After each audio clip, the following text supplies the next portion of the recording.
نبی کریم صلی اللہ علیہ وآلہ وسلم نے ارشاد فرمایا بیت اللہ شریف پر حاضری کے وقت پہلی نظر کے وقت جو دعا مانگی جائے قبول ہوتی ہے۔ اب بندہ سوچتا ہے کہ کیا مانگے، اب یہاں پر علماء کا کام ہے، وہ سمجھاتے ہیں۔ یہی سوال ایک شخص نے حضرت امام اعظم امام ابو حنیفہ رحمہ اللہ سے کیا کہ حضرت بیت اللہ کی پہلی نظر پہ دعا قبول ہوتی ہے، کون سی میں دعا مانگوں؟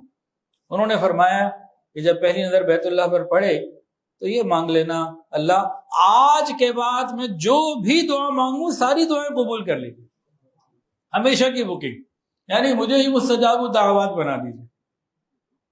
اب یہ علماء کا کام ہوتا ہے۔ اور ہاں، پہلی نظر سے مراد ہم اپنے وطن سے پہلی دفعہ آ رہے ہیں اور مکہ مکرمہ پہنچ رہے ہیں، وہ والی پہلی نظر۔ ہر نماز کے لیے پہلی نظر والی مراد نہیں ہے، انسان وہاں پہ 15 دن مہینہ کے لیے ٹھہرا ہوا ہے، دن میں کئی دفعہ آ رہا ہے جا رہا ہے، تو ہر دفعہ کی پہلی نظر یہاں مراد نہیں ہے، اس سے مراد اپنے وطن سے پہلی نظر ہے۔ تاہم اللہ کے لیے کوئی مشکل نہیں ہے، وہ ہر نظر کی قبول کرے، اس میں کیا ہے؟ جب بھی ہم داخل ہوں بیت اللہ شریف کو دیکھتے ہی کوئی بھی دعا مانگ لیں۔ اور دعا ہے، دل سے دعا ہے، اللہ تعالیٰ مجھے اور آپ کو، ہم سب کو، جتنے لوگ اس وقت یہاں بیٹھے ہوئے ہیں یا نیچے مستورات پردے میں ہیں، جو آن لائن سن رہے ہیں یا دیکھ رہے ہیں، جہاں تک یہ ویڈیو کبھی پہنچے گی، سب کے لیے ہم سب دعا کرتے ہیں، یا اللہ ہم سب کو بار بار قبولیت والی حج عمرے کی حاضری عطا فرمائے۔ سب آمین کہتے ہیں، آمین ثم آمین۔ اللہ کے لیے کوئی مشکل نہیں ہے جی۔